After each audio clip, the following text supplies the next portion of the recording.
L'accusation est tombée juste après que nous avons chanté « Joyeux anniversaire » à ma fille aujourd'hui, et ma mère a choisi ce moment précis pour briser l'innocence de Léa. Quelqu'un a volé mon bracelet en diamant, a-t-elle annoncé d'une voix forte. Il était sur ma coiffeuse ce matin. Une vingtaine d'invités se sont retournés pour la regarder. Je suis sûre qu'on va le retrouver, maman, ai-je dit calmement. Tu l'as peut-être mis en lieu sûr. Je ne l'ai déplacé nulle part, a-t-elle répondu sèchement. On me l'a volé. Et je sais exactement qui l'a pris. Ma fille de 10 ans, Léa, aidait à servir le gâteau. Elle s'est figée, une assiette à la main, sentant que quelque chose ne allait pas. Ma mère l'a pointé directement du doigt. Léa était à l'étage. Tout à l'heure, seule dans ma chambre. La pièce est tombée dans un silence absolu. Léa a perdu toutes ses couleurs. Je cherchais juste les toilettes, a-t-elle murmuré. Les toilettes sont au rez-de-chaussée, a dit ma mère. Froidement. Tout le monde le sait. Tu n'avais aucune raison d'être dans ma chambre, sauf si tu cherchais quelque chose de valeur à voler. Puis elle a ri. Pas un vrai rire, mais un son sec et cruel qui montrait qu'elle savourait cet instant. Léa a commencé à trembler. L'assiette a glissé de ses mains et s'est brisée sur le carrelage. Elle ne semblait même pas s'en rendre compte. Ma sœur. Émilie avait l'air mal à l'aise mais n'a rien dit. Mon frère Julien fixait son téléphone. Mon père s'est agité sur sa chaise, l'air indécis. Maman, c'est une accusation très grave, ai-je dit doucement. C'est un vol grave, a-t-elle répliqué. Ce bracelet vaut 15 000 €. Je le veux. Maintenant. Les yeux de Léa se sont remplis de larmes. Je n'ai rien pris. Je le jure. Je cherchais juste les toilettes et je me suis trompée de porte.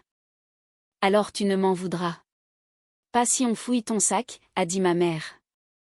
Elle se dirigeait déjà vers le petit sac à dos de Léa posé près de la porte. Arrête, ai-je dit, pas fort, mais assez fermement pour que ma mère s'interrompe. Pardon ? Avant d'aller fouiller dans les affaires de ma fille et de la traumatiser davantage, vérifions-les images de vidéosurveillance. Le visage de ma mère a changé très légèrement. Mais je l'ai remarqué. Quelles images de vidéosurveillance ? Les caméras. Ai-je dit simplement. Dans toute la maison. Regardons les images de ta chambre cet après-midi et voyons exactement ce qui s'est passé. Elle est devenue pâle, d'une pâleur extrême, comme si le sang s'était vidé de son visage. Mon père a bredouillé, quelle caméra ?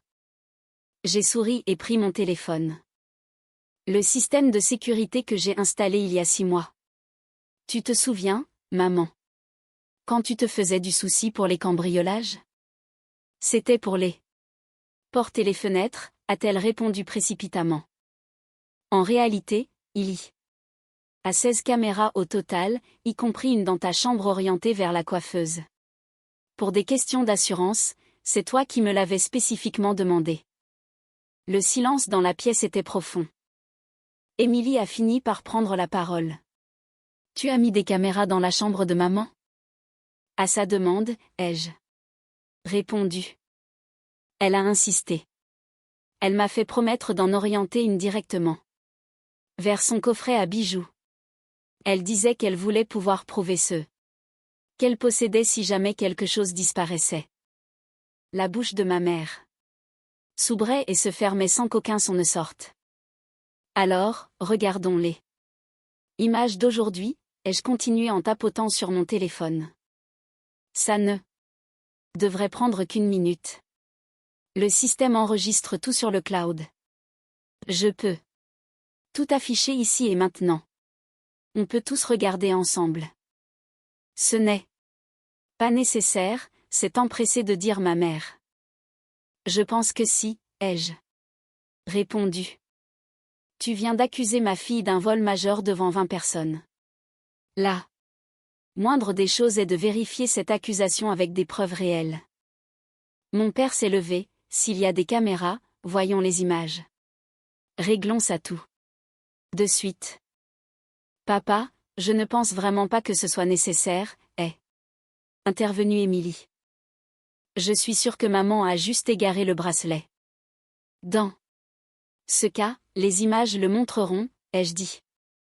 Elles montreront Léa entrer dans la pièce, se rendre compte que ce ne sont pas les toilettes, et repartir. Aussitôt sans rien toucher. N'est-ce pas, Léa? Léa a hoché la tête, des larmes coulant sur ses joues. Je n'ai rien pris. Je le jure. J'ai ouvert l'application de sécurité sur mon téléphone. C'est parti. Les images d'aujourd'hui. La chambre de maman, à partir de 14 heures, quand les invités ont commencé à arriver. Ma mère s'est avancée brusquement. Attendez. Tout le monde l'a regardée. Je viens de me rappeler, a-t-elle dit d'une voix tremblante. J'ai déplacé le bracelet hier dans le coffre-fort. Il est dans le coffre. Alors pourquoi as-tu dit qu'il avait été volé? A demandé Julien, levant enfin les yeux de son téléphone. J'avais oublié, a dit ma mère. Je vieillis. J'oublie des choses. Tu as oublié pendant les 30 secondes entre le moment où tu as accusé Léa et celui où j'ai proposé de montrer les vidéos? Ai-je demandé. Elle n'a pas répondu. Allons vérifier le coffre, a dit mon père. Tout de suite. Il est là-dedans, a insisté ma mère. Je m'en souviens maintenant. Je l'y ai mis hier par sécurité. Alors vérifions. Ai-je dit. Et regardons tout de même les vidéos, parce que tu as quand même accusé publiquement ma fille de vol. Ma mère avait l'air piégée. J'ai fait une erreur. Est-ce qu'on peut passer à autre chose, s'il vous plaît? Non. Tu as accusé une enfant de 10 ans d'un délit devant toute sa famille. Tu en as ri. La moindre des choses est d'avouer si tu avais la moindre preuve. Émilie a touché mon bras, allons. Elle a dit que c'était une erreur. Seulement. Après que j'ai parlé des caméras, ai-je fait remarquer. 30 secondes plus tôt, elle exigeait de fouiller le sac de Léa. Elle était absolument certaine que Léa était une voleuse jusqu'à ce qu'une preuve vidéo devienne disponible. C'est un timing bien pratique pour retrouver la mémoire. Mon père est passé à côté de ma mère en direction de l'escalier. Je vais vérifier le coffre. Ne fais pas ça, a dit ma mère. Il s'est arrêté. Pourquoi pas? Parce que c'est ma maison et ma fête d'anniversaire, et que je suis fatiguée de cette comédie. C'est toi qui as créé cette situation, ai-je dit. Je cherche juste à la résoudre avec des faits plutôt qu'avec de fausses accusations. Mon père a continué à monter les marches. Ma mère n'a pas cherché à l'arrêter une seconde. Foi. Nous avons attendu dans un silence lourd. Léa s'était avancée pour se placer derrière moi, sa petite main agrippant mon haut. Je pouvais la sentir trembler encore. Je suis désolée que ça se soit passé comme ça, ma puce, a dit Émilie à Léa, retrouvant enfin sa voix. Ta grand-mère était juste confuse. Elle n'avait pas l'air confuse, a dit Léa doucement. Elle avait l'air sûre d'elle. Elle avait l'air contente quand tout le monde l'a cru. Émilie n'a rien trouvé à répondre. Mon père est redescendu. Dans sa main se trouvait le bracelet en diamant. Il était dans le coffre, a-t-il confirmé. Exactement. Là où elle l'avait mis hier. Tu vois, a dit ma mère. Je vous l'avais dit. Une simple erreur. Une erreur qui a traumatisé une enfant, ai-je dit. Une erreur dont tu ne t'es souvenu qu'après avoir été confronté à la preuve. Vidéo. Une erreur que tu n'as fait absolument aucun effort pour corriger jusqu'à ce que tu comprennes que tu allais être prise en flagrant délit de mensonge. Je ne mentais pas, a protesté ma mère. J'avais vraiment oublié. Alors. Pourquoi tu as ri, a demandé Léa doucement. Tout le monde s'est retourné vers elle. Après avoir dit que j'avais volé, tu as ri comme si c'était drôle.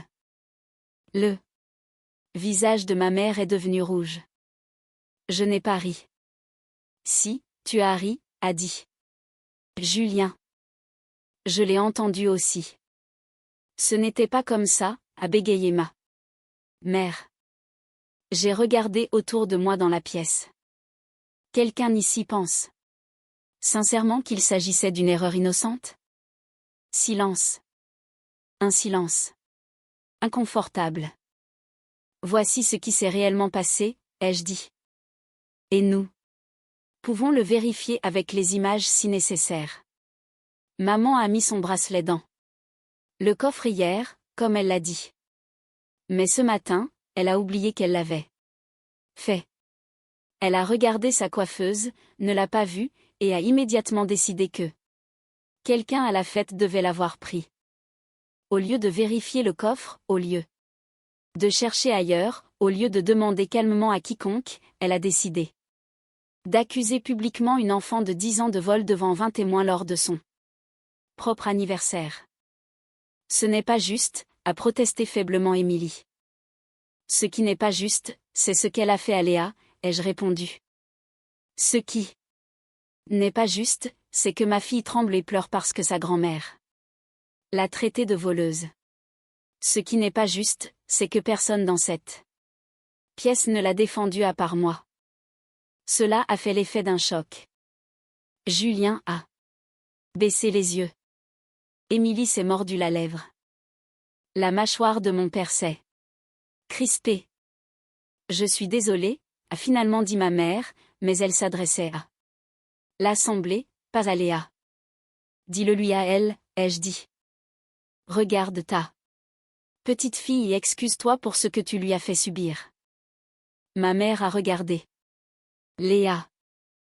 Je suis désolée. J'ai fait une erreur. Pourquoi tu as pensé que c'était moi, a demandé Léa. Pourquoi pas quelqu'un d'autre? Ma mère n'avait pas de réponse à cela. Mais moi, j'en avais une, parce que tu as 10. 1. Parce que tu es une cible facile. Parce que tu ne peux pas te défendre efficacement. Parce que mamie savait que tout le monde la croirait plutôt que toi. Ce n'est pas vrai, a dit ma mère. Ah oui. Il y avait 20 personnes. Ici aujourd'hui. N'importe laquelle d'entre elles aurait pu monter à l'étage. Mais tu as ciblé spécifiquement la seule enfant de la pièce, la seule personne qui ne pouvait pas se défendre. Mon père a posé le bracelet sur la table basse. Avec plus de force que nécessaire. Il faut que ça s'arrête maintenant. Ça s'est arrêté au moment où j'ai mentionné les caméras, ai-je dit. Avant cela, la situation dégénérait. Maman s'apprêtait à fouiller le sac de Léa. À lui faire vider ses poches. Pour parfaire l'humiliation. Tu as installé des caméras. Sans me le dire, a dit ma mère, tentant de détourner l'attention. J'ai installé des caméras à ta demande, ai-je corrigé. J'ai les messages où tu me les demandes, où tu réclamais spécifiquement la couverture de la chambre pour les bijoux, où tu me remerciais de te faire enfin sentir en sécurité. Je dois les ressortir eux aussi. Elle n'a rien dit. Voici ce qui va se passer. Maintenant, ai-je déclaré. Léa et moi partons. Nous rentrons à la maison. Vous pouvez continuer votre fête d'anniversaire sans nous. Ne sois pas dramatique, a dit Émilie. Je ne suis pas dramatique. Je protège ma fille de quelqu'un qui vient de prouver qu'elle est prête à détruire publiquement sa réputation pour un bracelet qu'elle a mal rangé.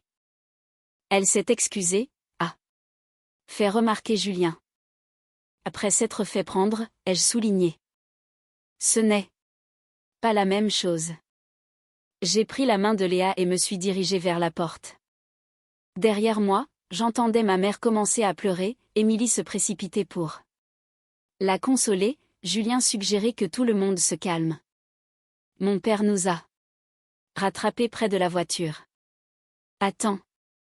Je me suis retournée. Quoi? Ta mère a ses défauts, mais elle reste ta mère. Et la grand-mère de Léa.